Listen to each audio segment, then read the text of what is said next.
ओम गुरुभ्यो नमः।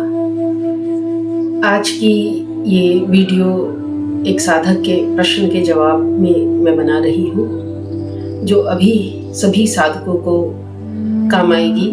पर मैं रिक्वेस्ट भी करना चाहती हूँ सभी साधकों से कि बेटा, विदेश के साधक तो आधी रात में मुझे फ़ोन करते हैं, वहाँ दिन रहता है और मेरी नींद वैसे ही 3 से 4 घंटे की है। और कई बार क्या होता है, आप लोग रात में उठ जाते हैं और उठकर फिर मुझे मैसेज करने लगते हैं, तो उस वक्त मैं बहुत ज़्यादा डिस्टर्ब होती हूँ और प्रॉपर नींद नहीं ले पाती। तो कोशिश किया करो, कम से कम इंडियन साधक तो दिन में ही मैसेज किया करो और दिन में ही जब मैं उसे देखती हूँ तो उस प्रश्न का जवाब जरूर देती हूँ। ये एक साधक हैं कृष्ण मोहन पांडे, जो रात में लगभग 12:52 से मुझे मैसेज कर रहे थे। मैंने मैसेज तो देखा था पर जवाब नहीं दिया था और अभी मैं उसका जवाब दे रही हूँ। प्रणाम माँ, लगभग 4 महीने हो गए मेरी शक्तिपात दीक्षा के, तो सोचा आपको थोड़ा अपडेट दे दूं। मैं लगभग रोज साधन करने बैठता हूँ। लगभग रोज मेरे अजना चक्र पे आइस के मिडिल में बहुत प्रेशर फील होता है और मेरे सहस्त्रार चक्र पे चींटी चलने की फीलिंग एंड कुछ रेंगने जैसी फीलिंग भी होती है। इसका जवाब मैंने पिछले वीडियो में आप लोगों को दिया था कि जब हमारी ऊर्जा ऊपर सहस्त्रार चक्र पे जाती है तो इस तरह की कभी कभी बहुत से ऐसा भी लगता है कि कोई बाल खींच रहा है हमारे, तो इससे घबराने की कोई जरूरत नहीं है, ये नॉर्मल है। और भी बहुत कुछ होता रहता है, जैसे अचानक से मन का पूरा शांत हो जाना, पूरी तरह एकाग्र हो जाना, शरीर बिना हिले ऐसे लगता है जैसे मेरी बॉडी का हर सेल वाइब्रेट कर रहा है। मैं बिल्कुल डरता नहीं हूँ इन क्रियाओं से, दृष्टा भाव के साथ बस देखता रहता हूँ। मेरे व्यवहार में भी काफी सुधार आया है। मैं पहले बहुत जल्दी और बहुत ज्यादा गुस्सा हो जाता था। कई बातों पे मैंने सालों से बहुत प्रयास किया गुस्सा ना करने का, पर मैं गुस्सा कंट्रोल ही नहीं कर पा रहा था। पर पिछले 4 महीनों में मेरा गुस्सा आना जैसे लगभग खत्म हो गया है। परेशान में भी हो जाता हूँ बट गुस्सा बाहर नहीं आता। दूसरे विकारों में भी थोड़ा सुधार आया है, पर सबसे बड़ा सुधार मेरे गुस्से में आया है, जिसे मैं गुरु कृपा, ईश्वर कृपा और माँ कुंडलिनी की कृपा ही मानता हूँ। काफी समय से मेरे कैरियर में फाइनेंशियल प्रॉब्लम चल रही है। पीछे 1 साल में मेरी इनकम जैसे लगभग खत्म हो गई है और फिर मैंने जैसे प्रयास करना ही छोड़ दिया निराश होके। पर 4 महीनों में धीरे धीरे मेरे अंदर प्रयास करने की हिम्मत फिर से जाग गई है और मैं फिर प्रयास में लग गया हूँ। मुझे पता है मैं जब तक अपना पूरा प्रयास करूंगा, जो मेरे प्रारब्ध में होगा वो मिल जाएगा। तो मैं बस हमारे गुरुमंडल और ईश्वर पर पूरा विश्वास रखकर अपना साधन और प्रयास ऐसे ही बनाए रखूंगा।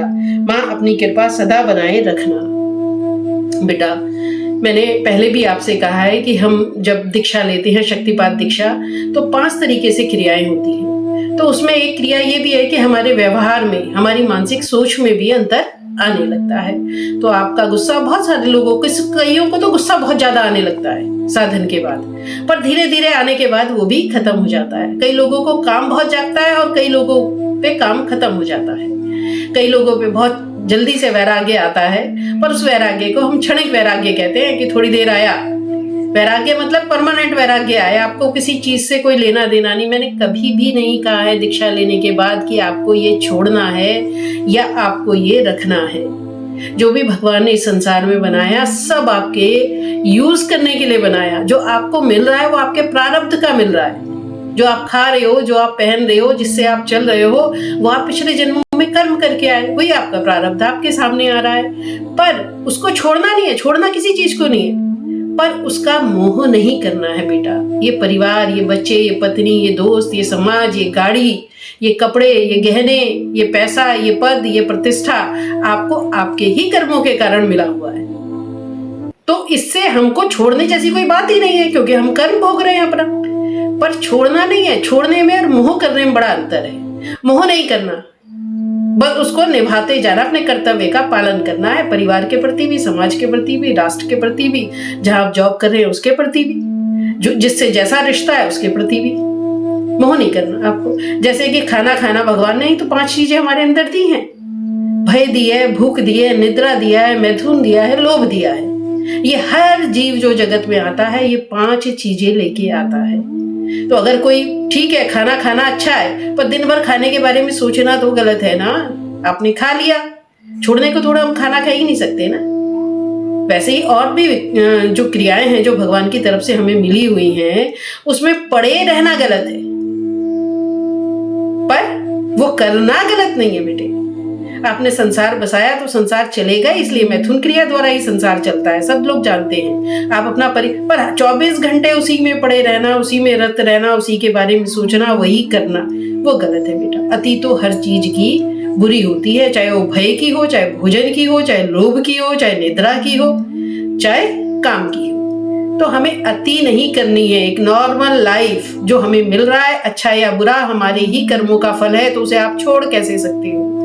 दूसरी बात है, भगवान कृष्ण ने गीता में एक बात साफ साफ, कर्म योग का सिद्धांत उसी को कहते हैं, साफ साफ कहा है कि आपको अपना कर्म करना है, कर्म के फल की चिंता नहीं करनी। वो ईश्वर के हाथ में, हमारे हाथ में है ही नहीं बेटा। काशी में कहते हैं जब मृत्यु होती है और शमशान पे ले जाते हैं तो वहां पे 94 लिखते हैं। 94 क्यों लिखते हैं? क्योंकि ये 94 कर्म हमारे हाथ में थे जो हमने किए, पर 6 कर्म होते हैं, लाभ, हानि, जन्म, मृत्यु और यश, अपयश। ये जो 6 होते हैं ये प्रभु के हाथ में होते हैं और हम प्रभु के हाथ में ही छोड़ देते हैं। तो जब हमारे हाथ में ना हमारा जन्म है, हमारे हाथ में ना हमारी मृत्यु है, एक सिरा भी तो हमारे हाथ में होता तो हम उसे अपनी इच्छा से घुमा सकते थे। हम नहीं घुमा सकते। बस आपको कर्म करते रहना है, प्रयास नहीं छोड़ना है, प्रयासरत रहना है, अपना काम करना है। और हमारी व्यवस्था कैसी होगी, किस तरह की होगी, कितनी होगी, ये तो पहले से ही लिखा हुआ है। वो हमें आसानी से मिलता रहेगा। हमारे रास्ते, हमें वो व्यक्ति, हमें वो समय, हमें वो समझ समय समय पर उपलब्ध होती रहेगी।